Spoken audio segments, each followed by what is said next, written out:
Earth friends, Gemini Brett here. It is Monday, the day of the moon, 2023. Um, on what do we got? December 18th at this point. Happy birthday, Joe. I just reach out to a friend of mine. Um, yeah, Moon Day. It's crazy that so much of us like work so hard on Mondays, right? And I'm feeling it in my body today. Actually, I love my job. I've seen four um, clients so far today, some astrological counseling, which is amazing. And I get to hear these wonderful stories and speak to just brilliant people who are very aware and awaredening in their path and stepping into themselves more and more and more and just have the most brilliant reflections. I mean, I learn my craft by practicing, which is amazing.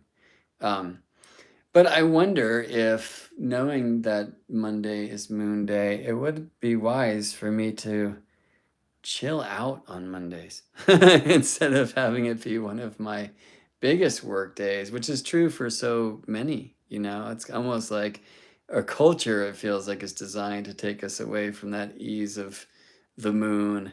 And I could really use it today because I'm in some crazy body pain. Need to go find some acupuncture. Like a tweaked neck thing going, like can barely turn.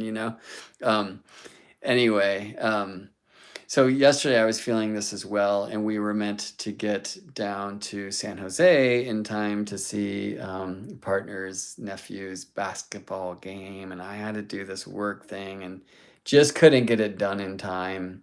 And so I made us late, unfortunately. We missed the game. We were going down there for another reason, and we succeeded in that.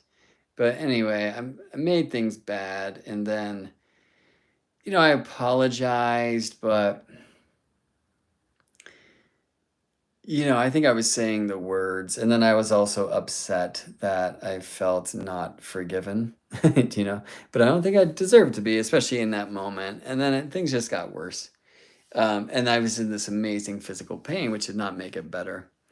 But because we love each other, and the little one who was traveling with us and experiencing all of these vibes too, um, then we come together.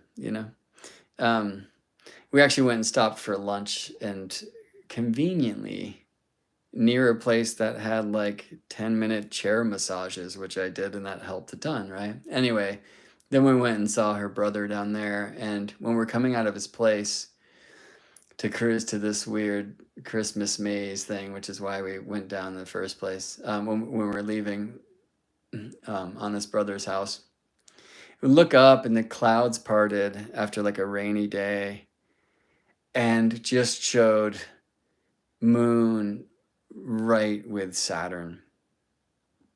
And it was such a powerful thing to experience, because first of all, it was like, as I don't like to do astrology as a way out, right? And there's many ways to do astrology as a way out instead of as a way in. One of those include justification, and this is, that's why I'm a bad dude, right? But at the same time, I saw that, I was like, oh, I can see why it's been a hard day on the heart so far, and really needing some boundaries, which helped, some compassion, which is necessary, asking for empathy, which had been done, and some other really interesting things. To know also personal charts and to know how close that whole thing was to my partner's ascendant, which is part of the relationship axis, was intriguing. Like, astrology can be really helpful. Now, had I looked to the truth that that was happening yesterday, the day before, or was aware of it as it was happening, maybe that would have helped me kind of change my shape a little bit,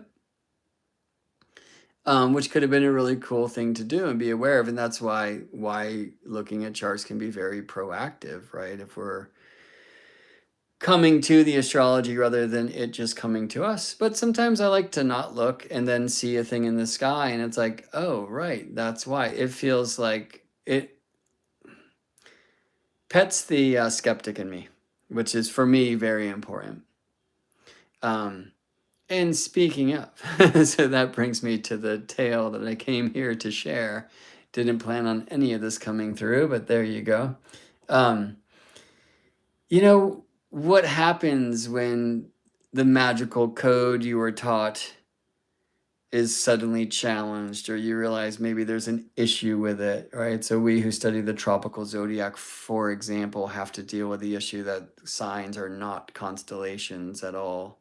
Some people choose to then go to a constellational path. I don't, and there's a good reason for that. The tropical zodiac is Earth zodiac, like so many systems of ancient wisdom traditions. The tropical zodiac is directionally aligned. In fact, it is directionally defined. And it's much more interesting than star-based zodiacs for that reason and more. Um, anyway, for a lot of kids, this time of the year, there's this amazing story that's told that they might eventually find out is not as true as they were led to believe. I'm being careful here just in case some of y'all have some believers in the car with you. Don't bring them to the thing on Wednesday night, all right? The thing on Wednesday night, what is it? The Christmas mysteries.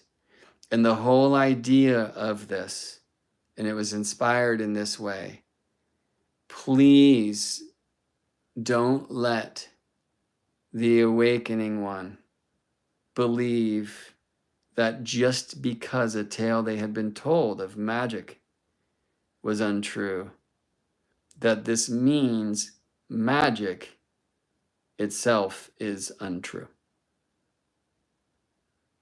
So, if a certain spell is taken away, then let's make sure there is another one in its place, the next level of the mysteries. And when that doesn't quite satisfy the awakening mind and opening heart, what is the next level and the next? This is the basis for the Christmas Mystery School. And I'll be speaking about this. I do mostly at this time of the year, every year, but I'm getting a little bit more interested and more serious about it. And I'll be sharing, I think, on Wednesday, a very important reason why it's coming alive for me again and again and again. And more so this year, perhaps, than those before. And we'll see in the coming years. But I'm really happy to say I'll be kind of live here. Actually, no, I'm not going to do this on YouTube. So you got to come join me on Zoom. It's free if you'd like to. Please join me. It's Wednesday, this Wednesday, Miércoles, Mercury's Day, December 20th, 2023 at 4:44 p.m. Pacific time. So if you live in the East Coast, we're talking 7:44. If you're in Europe, it's gonna be late night, If you're in Australia, it probably ain't happening. But just head over to geminibrett.com/Santa, and you can register for the Zoom for free. You'll have some instructions there about how to get a recording in case you can't make it live and you're interested in seeing it, all right? Just want to check in with this comment here. Hi, Discerning Light, and who writes, I agree. C. Dent, are you believing you have no choice? God has no choice because the cosmic clock in the sky demands your life is already programmed? Question mark. I like the idea of the digital sexton, the stars guide. I need to learn more about what the digital sexton is. No, I'm not saying that. I am saying that when you learn the astrological code, it can go in two ways. One, if you think something's going to happen because you're looking at an alignment to come, who can say that you're not just creating it to confirm your belief, right? And I don't think that has to be some terrible or wrong thing anyway. But when something's happening and you're oblivious to the astrology, although like yesterday I didn't know Moon was conjunct Saturn, but I can't say, my conscious mind wasn't aware of that, or I hadn't been looking at charts. But I know how the thing works, and I knew the Moon was in Aquarius a couple of days before, so I was looking at the crescent moon, and I was like, I wonder what sign she's in. And she out of bounds. Where's she going to set? And then I just looked at how the moon was reflecting light. And I was like, where is the sun? I was like, oh, yeah, in Sagittarius. I was like, oh, that's an Aquarius moon. So a couple of days before yesterday, I knew for sure that the moon was in Aquarius. Um, so, parts of me would have already done those calculations and had known in my subconscious anyway. So I can't say I like didn't know about it, but wasn't thinking about it consciously. So then when I saw the moon Saturn conjunction, it just kind of confirmed like, oh, like you've been really feeling that. And you've been a little bit more Saturn than Moon, dude. Do you know what I mean? It just helps. So I don't know. In regards to fate versus free will, how much of this thing is written in stone? That's a great question, and that's the question that I'm hearing, and the one that you asked, C. Dent, which is, I think, a beautiful question to ask, and maybe a lifelong question to ask. And I would love to learn more about the digital sextant, the star's guide, as you call it. So please do illuminate me. Final question here from Discerning Light. The code is Santa to register for free. You don't need a code at all. If you type in geminibrett.com/Santa in your browser, it's going to take you to a Zoom registration link, and you can register for free. So geminibrett.com/Santa. Brett has 2 T's, and everyone knows how to spell Santa. But we're going to maybe look at that word in the Santa Mysteries this Wednesday, 4:44 p.m. Pacific. Join me there for free by following the Zoom registration, which you can find by typing geminibrett.com/Santa into your machine. Hope to see you there. Drea, I'm sorry to hear that Saturn has been pressing hard on you. I suggest enjoying a dance on those beautiful rings as long as you're in that space. All right. Be well, y'all. Happy solstice to you.